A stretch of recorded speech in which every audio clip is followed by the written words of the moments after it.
Do you have any ambers? I have a red amber hybrid. Oh, I don't like that one. I'm more of a fat tire person. Perfect. I have fat tire in a can. I wanted something on draft. It was on draft when it went into the can.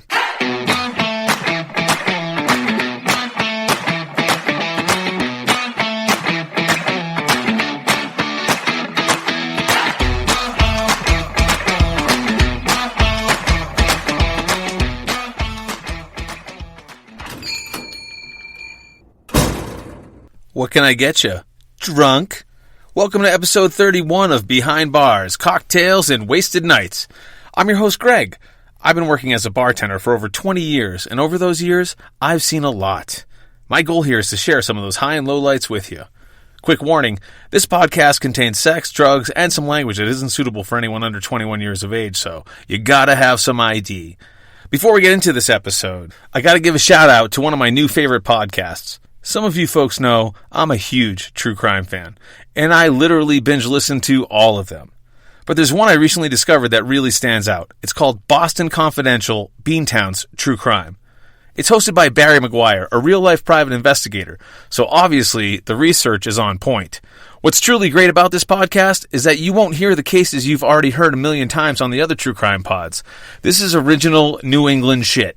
And Barry bleeds Boston. The accent, the attitude, the criticism of the broken system en masse. The man pulls no punches and takes you through all the phases in a seamless manner. The setting, the players, the crime, the investigation, the arrest, and the legal bullshit that seems to go sideways all too often. Anyways, the guy's a true pro on the scene, and I urge you to give it a spin. Boston Confidential, Beantown's True Crime. And by the way, that wasn't a paid spot. I just know you guys will like it. Okay. Now I'm going to apologize for taking so long on this episode.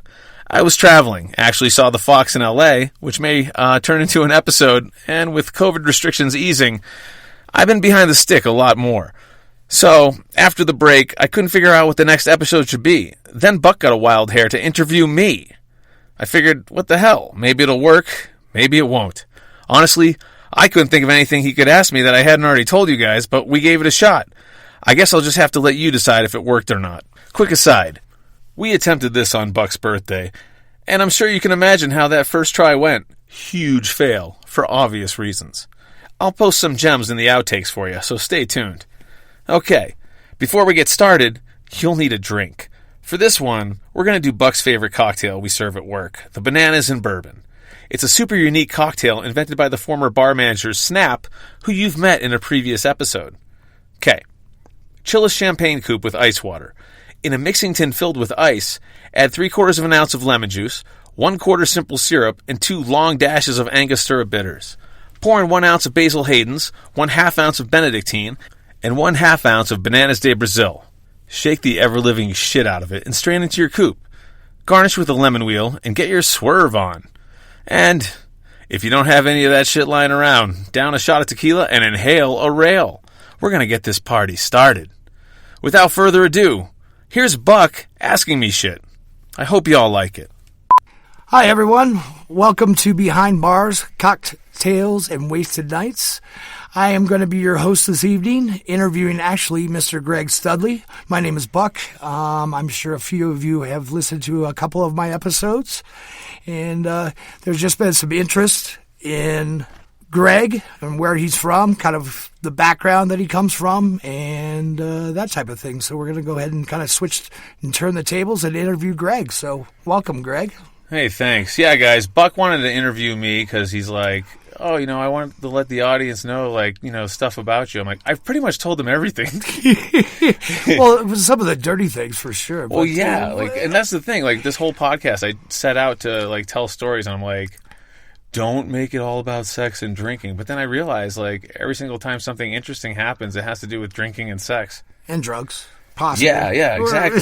So I don't know what you're going to ask me about that I haven't told anybody, so let's see what happens. No, exactly. We just want to, I think there's some interest there with the fans that, they want to know more behind the scenes on what Greg Studley's all about. So, oh boy. Where did you grow up on the East Coast? I arguably haven't grown up yet, but I grew up in a small town called Leicester.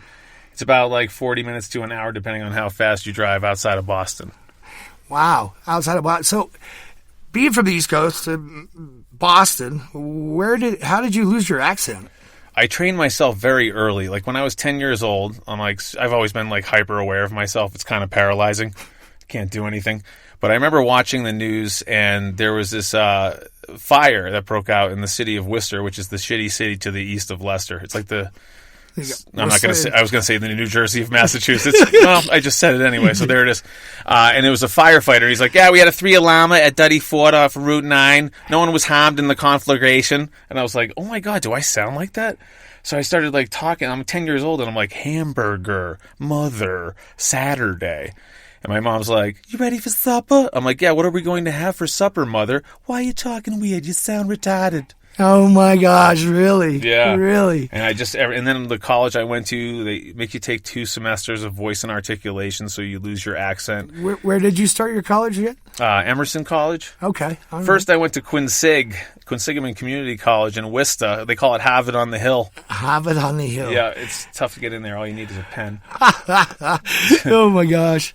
So basically you had basically trained yourself to get rid of the accent then, huh? Yep. And then also took some, I guess it would be voice lessons? Voice and articulation. It's like a class where you have to learn the phonetic alphabet. You have to go, Nancy, hand the man the dandy candy. That way no one can prejudge you based on like where they think you're from. Right. That kind of thing. Well, that's the point. Let's hear a little bit about what your family life was like back on the East Coast. And, I remember the episode where you were, basically your dad's lawn man. Yeah, I was. Yeah, I was the child landscaper. I mean, I don't know what to tell you. I have like 2 brothers and a sister. I'm like lower middle class. I'm the third one, and I was the black sheep. Like my brother and sister, military, straight A's. My little brother, really smart, great job. And then there's me, like wanting to be in a band, wanting to be a comedian and screenwriter. So, bartender. So you just went completely against the grain? Yeah, they all still live there. I've lived in L.A., like Colorado. I'm just, I guess I'm slowly inching my way back. I don't know. So back to the voice lessons. Did you take music lessons as well? No, I mean, I was in band, but I taught myself how to play guitar. Really? And I taught myself how to play like a little hack piano. I'm not going to say I suck at piano, but... So you actually taught yourself how to play guitar? Well, I mean, I used books and stuff like that. I didn't figure it out on my own. Right. I'm kind of an idiot. So did you ever have a band? Oh, yeah. I used to sing in a band. Back in yeah. It was called Gypsy Groove. Gypsy Groove. Yeah. I mean, I sucked though on guitar. Like the first thing was like these guys showed up at my high school and their band was called Sextasy. And they had like leather pants and like vinyl pants and boots and like hair and lipstick. And so this was like kind of like the glam metal days. Of Poison, Motley Crue, Bon Jovi, all that stuff. And these guys like played at a high school dance and they just crushed it. I'm like, I want to be in your band.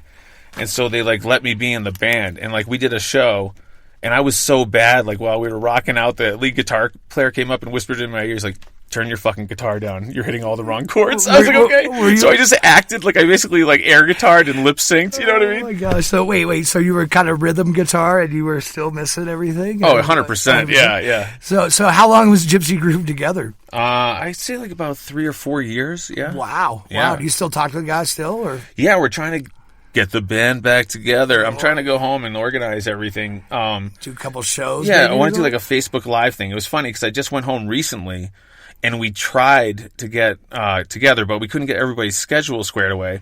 So instead of playing with my band, I ended up going to see my friend who's a double amputee from using drugs speak at an AA meeting. And in the process of doing that, I met up with a former girlfriend of mine and at an Applebee's. And Applebee's, not Chili's. It was Applebee's. It was an Applebee's. Oh my gosh! So and before we went to go see him speak at an AA meeting in a church, I did a shot of Don Julio Reposado, got a BJ in the Applebee's parking lot. Then we went to church and watched him talk. So your ex-girlfriend ends up giving you a BJ in the parking lot of an Applebee's after you're doing a shot of Reposado before you go to an AA meeting. Yeah, to see my double amputee friend. Oh my gosh. Because he's a much sought after speaker, and he was moving, he was funny, and the whole time I was thinking they can smell the booze and my pants are sticking to my thigh. Well, hopefully, hopefully the mask rule was still in effect then. Oh, so yeah, I had the bad. mask and I had some gum, but they can sense it coming out of your pores. Absolutely. Yeah. Anytime you go to one of those AA meetings, I always feel like I'm under a microscope. And it could have been a week since I had a drink, and I feel like, hey, they can probably still smell it coming out of my pores. Oh, they can see right through you. Oh, They know. absolutely. That's funny. I can't. So your ex-girlfriend actually gave you a blowjob in the Applebee's parking. That sounds like something out straight out of the suburbs. Classy, man. I'm a classy guy. Keeping it classy. So you never have voice lessons? You did? No, I took voice lessons to sing, yeah. Like, I would take my landscaping money, because I didn't just mow my dad's yard. Like, I ended up, like, mowing a ton of people's lawns. I had a business. It was called The Boys. Best Outdoor Yard Services. Oh, my gosh. Yeah. That's great. It was like our high school company. And so I took all that money, and I would, like, go to voice lessons. Like this guy, Jerry Newby, he was like this old queen who used to be in Flipper episodes, and he was a dancer. And I'd drive into the city, and I'd be like his last lesson on a Tuesday, and I'd be like, doing all the diphthongs, ring, bay, ring, bay, ring, bay, ring, all shit like that. And then he would I'd have to escort him to his car because he had a walker, and he'd always try to grab my junk on the way in. Like I was going to ask you, was your hair ever parted down the middle? Catholic altar boy or whatever. It's okay. It's okay. It was feathered into a shag like John Bon Jovi on the cover of so you had long hair? Oh, yeah. I mean, so I guess this would have been during kind of the grunge days, too. Yeah, it was like 93, 4, 5. It was the grunge days, but I was still holding on to the glam metal days, So you had the full-on long hair. I would love to see a picture of that. I'll post one for this episode. That would be great. This is before smartphones, people, so the picture you're going to see looks like, ancient. Grainy. Yeah, it's going to be grainy. What about, your first girlfriend? Let's hear about your first girlfriend. My first girlfriend? You guys want to hear about this? I don't think that nobody wants to hear about this. I want to hear about your first girlfriend. I want to hear about maybe, or did you, back then, 18, 17, you're in high school. Did you take a girl's virginity ever? Oh, yeah, no, I took a couple girls' virginity for sure. My virginity was a good one. I was so it was a Sextasy rehearsal, and we're at the rehearsal space, and the singer's girlfriend came, and they were having a serious talk, and her friend and I found ourselves outside the band room just talking, and then we ended up in her car for some reason, and then she revealed to me that her job was a phone sex worker, and so I'm like, oh yeah, give me a sample, and so she started talking dirty to me, and I'm like, okay, this is awesome, and then we ended up going in the back seat, and that's how I lost my virginity. You ended up losing your virginity in the back seat to a phone sex worker. Yeah, and she wasn't bad. Wasn't great. Wasn't bad. How old was she? She was 23 and I was 16. Oh my. Going for the older ones back then even, huh? No, I think I've always kept it around 23. That's true. I guess you haven't you? Oh God, that's disgusting. Oh my gosh. I'm a horrible. That's funny. I'm a horrible What human. about a high school girlfriend? Did you have a high school girlfriend that brings back any memories? Oh yeah. Yeah, I had a high school girlfriend for sure. And that was a rocky relationship. I'm not good at relationships. Did you take her virginity as well? Did her family find out or anything like that? Oh yeah, absolutely. Well, yeah. So the high school girlfriend, I took her virginity, and then a few years later, I took her former best friend's virginity. Oh my gosh, Greg. Yeah. Oh yeah. Well, hey, some things never change, right? But yeah, no, she was great, and that was the one girl whose family actually liked me, and she had she was one of those girls that had the close relationship with her mom, so of course her mom had to find out. Oh, so the very next morning. Oh my gosh! So she told her mom that she lost her virginity to you the next morning. Yeah, and then instead of getting hunted down, they invited me to dinner. What? Really? Yeah, and just was it a family a Sunday dinner or? It was told me to bring a dessert that I had to make myself. Wow. So naturally, I went to the grocery store and bought something. Put it in a different dish and showed up. Put it in a pie into a different pie container. Or something, exactly. That's great. Yeah. But I can't believe she would actually tell her mom the next day that she lost her virginity. You got to look out for the ones that have the close relationship with their mom. Yes, absolutely. That sounds a little. Well, it's your Maxim. Go with the ones with daddy issues. Yes. I do like the girls with the daddy issues, obviously. Yeah. So, I wasn't doing that at that point. These were Wow. Now, Was she part of Gypsy Groove? Was she around when Gypsy Groove was around as well? Absolutely, yeah. She liked the band. Yeah, she did like the band. Now, where did she end up moving on out of Massachusetts and moving on? And no, she's still there. She's still there. Yeah. Did she go to college somewhere else? Yeah, she went to college in Philly. Ah, okay. Oh, I think I remember you telling me some kind of story where you got hammered or something one day. No, are you talking about me going to Philly? Yeah, like your road trip to